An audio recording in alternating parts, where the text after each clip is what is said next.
All right, very good. I think we have most people that were in the waiting room here. So first of all, good afternoon, happy Friday, and welcome to another markets and economic updates. This is Elier Peraza. I'm the Director of Financial Services at Johanson and Yau. And today we have with us our friends from Russell Investments. If you guys remember, we did this with Mark Eibel and his team about 6 months ago, and the webinar was so popular that we decided to invite Mark back, and hopefully could be a recurrent conversation that we have with them every 6 months or so. So a little bit about Mark. Mark is a CFA. It's a chartered financial analyst. He has been with Russell for about 40 years. I know, Mark, you probably started when you were 10 years old, but it's an impressive career that you have built there. Right now, Mark is the Director of Client Investment Strategies at Russell. In that capacity, he is a spokesperson for Russell. So you can find him on radio or TV, CNBC, Bloomberg TV, Bloomberg Radio, having these type of conversations with everybody in the nation that we are lucky enough to have him here to talk to just our clients. So Mark, I know there's a lot of things to cover today. I'm going to just hand it to you, but first of all, thank you for agreeing to talk to us and our clients, and just take it from here. Well, thanks for having me back. I feel like I passed the job interview, so that's Yes. good. Appreciate it. So, and you're not too far off. I started as an intern my junior year in college. Russell was located in Tacoma, Washington at that time. I went to Pacific Lutheran University, kind of right down the street. Started as an intern, been there ever since. So you're not too far off on your math. I have literally spent my whole life there. So glad to be back. Glad to be back on Up Days. We've had a lot of those in the last 6 months. So this has been quite a trend. We all kind of keep waiting for it. When's it gonna turn? When's it gonna stop? We'll talk a little bit about that. But a really strong market, a lot of it driven off of inflation data and labor data, which are still, I think, the two most important things to drive this market. I know we all get involved in elections and other things, but from a market perspective, I think those are the two drivers, and they're both kind of going the Fed's way. We'll talk a little bit about that. So let's start off with kind of this backdrop of the market. We have, this is our new economic and market review. So let's go ahead, Alex, and let's move to the first slide.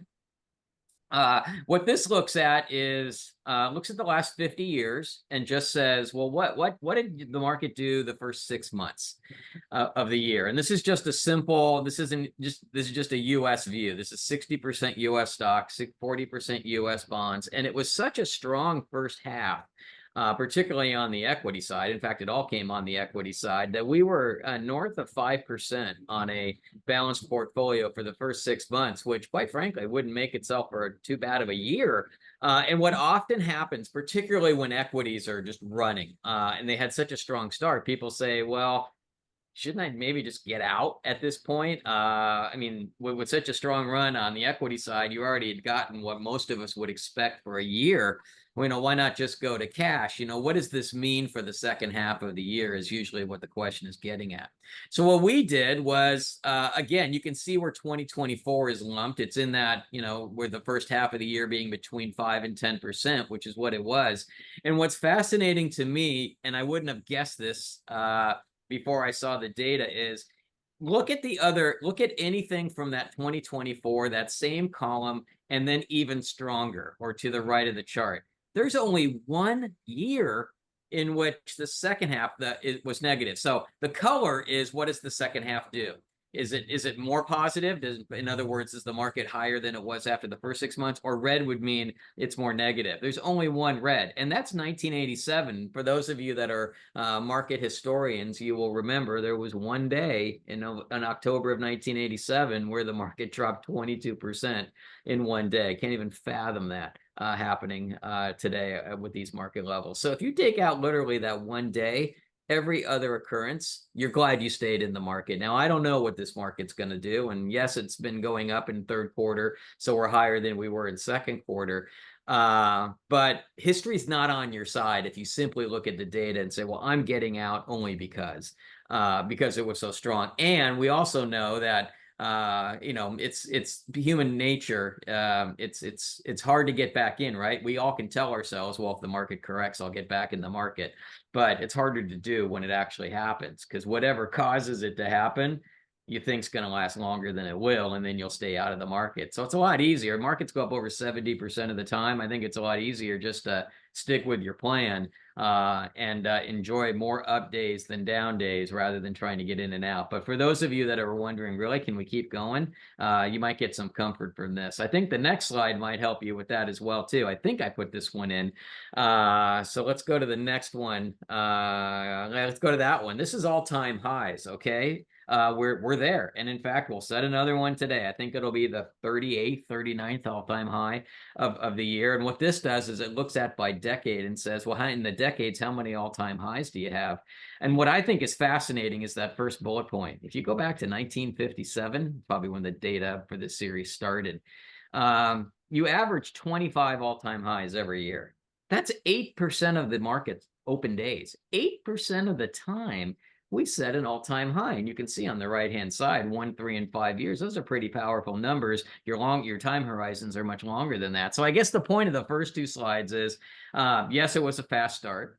I don't know what the rest of what the market's going to do for the rest of the year. But again, even if we're at an all-time high, it's kind of Warren Buffett used to kind of use this language. It just means that I'm one day closer to the next all-time high.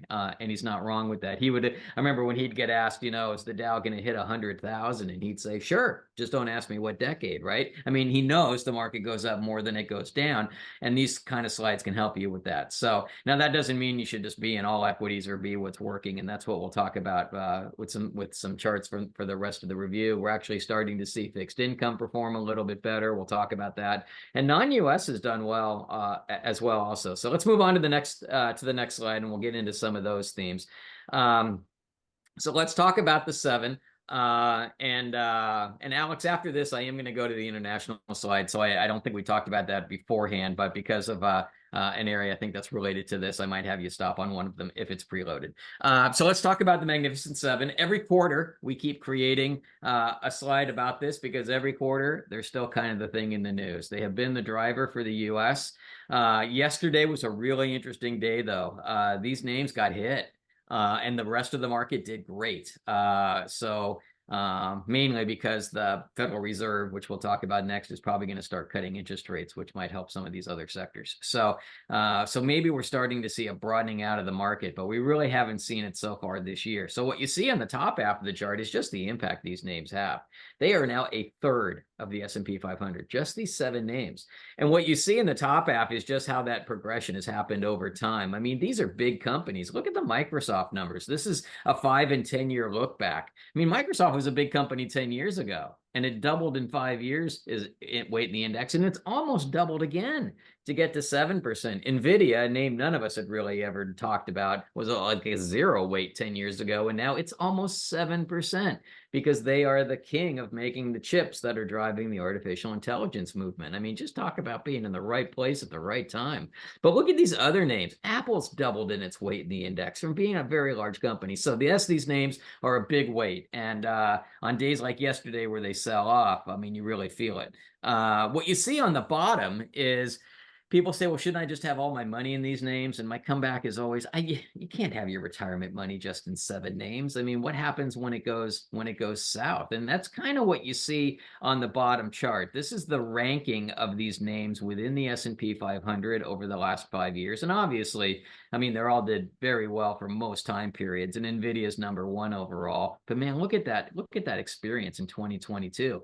They were the worst. In fact, Tesla was the worst company. It was ranked number 500. The reason why there's no return for Tesla in the early years is they weren't public.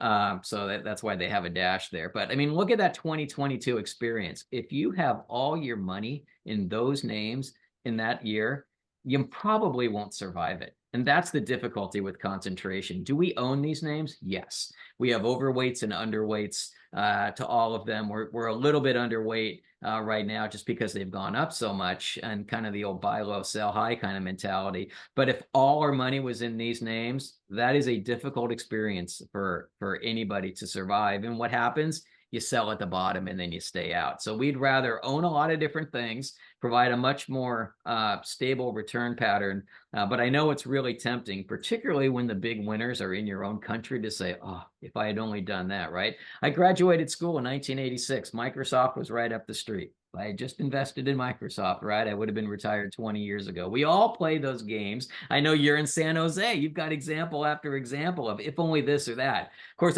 we forget about the 19 competitors to Microsoft that went bankrupt, and that's probably what I would have invested in, right? But we all imagine, oh, no, I would have bought the winner and I would have held it forever, even through their tough days. Hard to really do. So this just kind of gives you a little bit of a glimpse on how important in the index these names are, but the return pattern, you got to remember some of those days like 2022, and why you don't have all your money just in those names. Let's talk a little bit about the rest of the world, which has actually been doing pretty well. So Alex, let's go to this one. Actually, let's go to the next one if we can. And then I'm going to go back to that one. The US is about 70% of the world stock market at this point, which is incredible, right? If you add up all the markets in the world, we're 70% because the last 10 years have been so strong. Now, to put that into some sort of context, we're 4% of the world's population. 96% of the world lives somewhere else. And we're only 20% of the world's economy at this point. Even though our economy continues to grow, the pie just grows faster. So 80% of the world's economy and 96% of the world lives somewhere else. I want to have money exposed to that group. And in emerging markets, 65% of the world, closer to, no, excuse me, 85% of the world actually lives in an emerging market. And they're over half the world's economy. So yeah, I like having a slice in there as well. And there's just kind of some simple drivers for that. Number one, I can't have all my money in one place. Even right now where it's kind of feels like I should have it all here. Remember how, the world felt about Japan 20, 30, 40 years ago, how the world felt about emerging markets. If you had put all your money into those areas at that time, you would have had some rough years ahead. And you do get stretches where the US does not lead the rest of the world. So I simply can't diversify your retirement assets, my retirement assets. I can't have them all in one spot. I just can't. So A, that's kind of the simple answer. You can't have all your money in one place. Number two, it's cheaper everywhere else. The US is more expensive. And even if you strip out these 7 names that have done very well, the other 493 names in the S&P 500, they're more expensive than the rest of the world too. So our economy's been doing better, but our stocks are fully reflect that value. So if I like cheap stocks, yeah, I want to have some money somewhere else. The bottom half shows you that if you like dividend yield, and people oftentimes like that as part of their portfolio, usually get bigger dividends outside the US. Big companies outside the US do less share buybacks than we do, and they distribute more in dividends. So if you like dividends and yield, a reason to hold outside the US. And the last one that isn't on this chart is the dollar's been very strong for the last 10 years. Currencies are like anything else. I like to buy them cheap and sell them more expensive. I would be a seller of the US under that model. Usually when the dollar gets weaker, which I think over the next 10 years it could because our deficits have gone up so much, that means anything you make on stuff outside the US gets translated into something that's cheaper. And like any other product, you get more of it. So I can't have all my money in one place. I can get cheaper stocks with a bigger dividend, and I can hedge that currency away a little bit. All reasons why I'd like to have outside the US. Now, that being said, we kind of look like the world. We have about 2/3 of our equity here, about 1/3 of our equity elsewhere. Rest of the world's been up double digits as of late too. Just hasn't been quite as strong as the US, but we're comfortable with that position. And let's go back one slide, which is kind of my favorite slide in the entire deck. These are companies that are either headquartered outside the United States, or like in the case of Trader Joe's, their major shareholder, over 50% of the firm, is owned by somebody outside the United States. Look at these names. These are names we use every single day. I could paint a picture together of, you wake up and you get in your car. Where was, what's the name on the car? It's got Michelin tires. You drive to 7-Eleven. You pick up some fast food along the, you can put together a whole story of products you use every single day. None of them are located in the United States, right? Alcohol tends to be, if it's alcohol, it probably rolls up into a European parent company. Luxury goods, Louis Vuitton kind of owns all of them. At this point, my favorite one on here is Milwaukee Tool. Is actually a Hong Kong-based company now. So my point is that these are all kind of US names, but they tend to trade a little bit cheaper because they're actually owned outside the US, so to speak. But anyway, so maybe some names on here that are a little bit of a surprise for you, Holiday Inn. You can just kind of go right down the line. So kind of a fun chart to play around with, have some fun with your friends with at a summer gathering. So let's move forward and talk about some other asset classes. Let's talk a little bit about fixed income. People will ask me, well, if I'm getting a nice yield now on, I'm getting 4 or 5% on a corporate taxable bond, why should I own munis? Do I need to own munis with my money that's susceptible to taxes? The yields don't tend to be as high. And if you look at the yields just on their face, you're right, but you always have to take into account you're not paying interest on you're not paying taxes, excuse me, on the interest on municipal. So when you take into account kind of what's the taxable equivalent, what would a corporate have to yield in order to equal the tax benefit I get from owning a muni? As you can see on here, that on the top half, the taxable equivalent for munis is above corporate. So yes, we still think munis are a vitally important piece of the puzzle. And what you also see on the bottom is they tend to default less than corporate bonds. And this is kind of a rainy day fund chart. Kind of think of it as our emergency money that we all have as individuals. Munis learned a lesson along the way, particularly when they got hit in 08, and they have a higher allocation of their overall budgets kind of assigned to reserves, so to speak, or what would happen if something wrong happened. So there is a little bit more safety, lower default risk, and you're getting a great yield. So yes, in the taxable space, if you have assets that on the fixed income side susceptible to taxes, we still think municipal bonds, diversified basket across different states as well as areas, sectors of the market makes sense. Let's kind of broaden this out to talk a little bit about just bonds in general. So let's go to the next one, Alex, that we talked about. I think the Fed, actually, let's go back to the Fed chart if you don't mind. Thank you. You had it. There we go. So the Fed's probably at about two rate cuts. We would agree with that for this year. Now, remember, we started the year. I don't understand where the market was going. Powell kind of signaled at the end of last year, kind of laid out the playbook that he thought might run for this year, thinking maybe they'd cut rates 3 times. And for some reason, the market heard 7. I don't understand why. And so we had this big rally in fixed income because when interest rates drop, the value of your bonds moves up. That's always the relationship to remember. And also the opposite is true. When interest rates move up, like they did in 2022, the value of your bonds moves down, which is why it was such a difficult year for fixed income. Now the Fed and the market are on the same page. And we think 2 makes sense. We think September is definitely on the table and maybe December. You could do November, but literally the Fed meets, I think, a day or 2 after the election. They tend to kind of avoid right before and right after elections. I don't think the Fed, not this Fed, I don't think they're politically motivated that much. Powell at this point would probably wishes somebody would fire him. Being a Fed chair during a global pandemic has not been a good time. But they're also, he's not dumb. I don't know if he wants to go down that road when he doesn't have to. So there's a meeting in November right after the election. I don't know if they do anything, but I think September and December are on the table. And part of it's because of inflation. Inflation numbers came in a little cooler again yesterday. We're down to about 3% year over year instead of 9%, which is where we were a year ago. It's the price. I mean, you can't. We still have that elevated level, but it's coming down to a level that is much more in the range where the Fed could think about cutting interest rates. The labor market is also starting to quiet down a little bit. It's always a hard one to root for, right? I kind of root for people getting jobs. I got 3 kids in their 20s. I like a good labor market. I like them living somewhere other than where I live at this point, right? So it's hard for me to root against it. Powell can't come out and say it, but he likes it when the labor market's a little softer because it gives relief on inflation.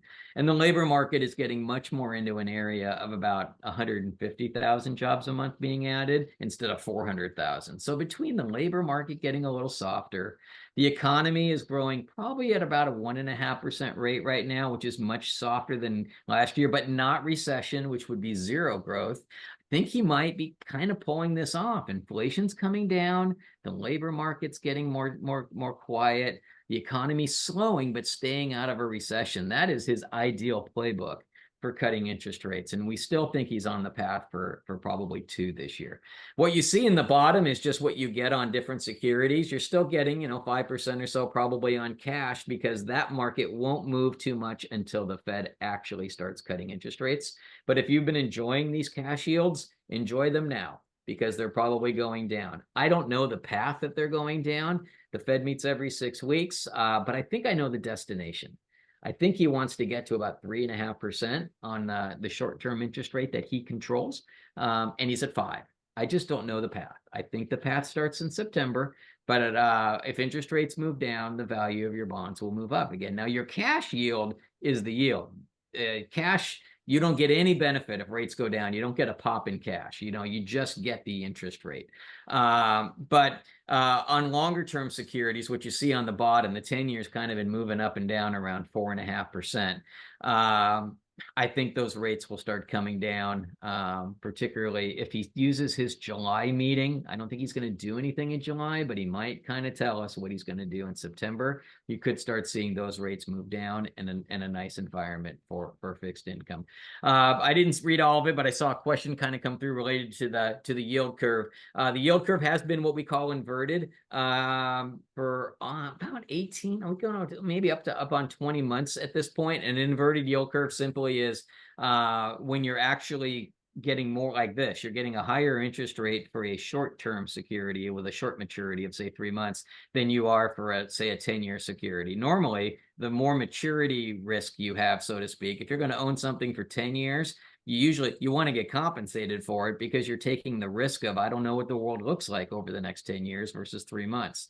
But in periods like this, where people are more worried about the short term, you actually get compensated for a 3-month security more, and it's called an inverted yield curve. It's not a normal yield curve. It's where instead of the yield curve kind of going nice sloping up this way, it kind of is going this way. I still think it'll uninvert itself once the Fed starts cutting interest rates. That 5% Fed funds rate should fall to about 3.5%. And the long end of the curve, say a 10-year security, which yields around 4.25 right now, will probably drop, but not as much. And you'll start getting that positive slope back. But you need these inflation numbers to keep coming down and the labor market to calm down. Some people say, look, every time we get an inverted yield curve, we get a recession, and usually it's within 12 to 18 months. We're past the 12 to 18 months and we're still not in one. I do think this period is a little bit different than history. And one of the reasons I kind of made the joke, it's hard to be a central banker in a pandemic. I just think the data is weird. The data has been weird in COVID because global pandemic and shutting off the world and turning it back on and messing up all the supply chains and all that. It's hard to look at historical comparisons. You got to go back about 100 years for the Spanish flu to kind of get the last one. So I think we can stay inverted longer, but I still think that eventually we'll have a recession, but I don't think it's a 2024 event. Think it might be a 2025 event, but it could be pretty shallow. There's a lot of shallow recessions. The last two have been whoppers, right? 2008 was a whopper, and then the COVID-induced one was a whopper. A lot of them are pretty calm, and I think this one could be that. So anyways, long way of saying I think things are starting to kind of go the way the Fed would like to see on a few measures. It's why you're seeing a market rally as strong as today, as well as over the last few days. Inflation's the number one indicator I think we all look at. Every person looks at it. Everybody has their own inflation basket. We all spend our money on different stuff. But if there's one indicator you want going your way, it's inflation. And it's starting to look a little bit better. It's just taking a lot longer than people thought. Again, just because of the circumstances around the pandemic. So long way of saying, too, if you own bonds and you're frustrated with your return a few years ago, hang on. You're seeing on days where interest rates drop, you're getting a nice return in that asset class. It's still a great diversifier to your equities. And I think you're going to be glad that you hold those bonds when we look back on this whole episode in a few years and say, what does the whole experience look like start to finish with the pandemic? All right, let's move on to a few things. I'm running. I've taken up too much time. Joe, Alex, I'm sorry. Where do we? Yeah, let's talk about elections. We have a separate election deck for anybody that really wants to see it. It's about 8 slides that all say the same thing. And this is the one that we put in for this quarter. This just looks at, again, what does kind of a balanced portfolio do during election years? Does pretty well. And this data series goes back to the 70s. You can go back to the 30s. This one, there's one negative experience because of 2008. Now, I don't think we had the global financial crisis because of it was an election year. It just happened during an election year. And you can kind of say the same thing. The only other two instances where you had a negative return in a balanced portfolio going back to the 30s in an election year was the launching of World War II, as well as when the tech bubble hit in the year 2000. All three of those, again, just happened to, I think, happen during an election year. So, and you can see it's a pretty equal distribution of administrations. And in fact, my favorite slide, which is not in this deck, but is in that other one, goes back to the 30s, and it shows what the market's done since then under, I think it's an exact amount of Republican administrations as well as Democratic administrations. Shows all these geopolitical events that have happened over time. And what does the market do? Goes from the lower corner on the left and marches up to the upper right. So in general, once the market knows the answer of the political makeup, it's okay with it. It does fine under straight sweeps under either side. It does better under mixed party. Probably intuitively makes sense to you because it makes it really hard to get anything through. I think this time, even if it was a clean sweep by either side, there's so much infighting within each party. You've got two hurdles to pass any major legislation now. You don't just have to convince the other side of the aisle. You got to convince your own side of the aisle. So it's really hard to get major things through. I think it'll be really hard to get through major tax policy because the deficits are really high. I don't think you can really lower taxes from here. Maybe you can keep them where they're at, but I think it's going to be really hard to lower them from here. And quite frankly, tax levels or tax rates are at about the lowest levels they've been for decades. I think the pressure will be to keep them where they're at or move them higher no matter who wins, or at least maintain them. But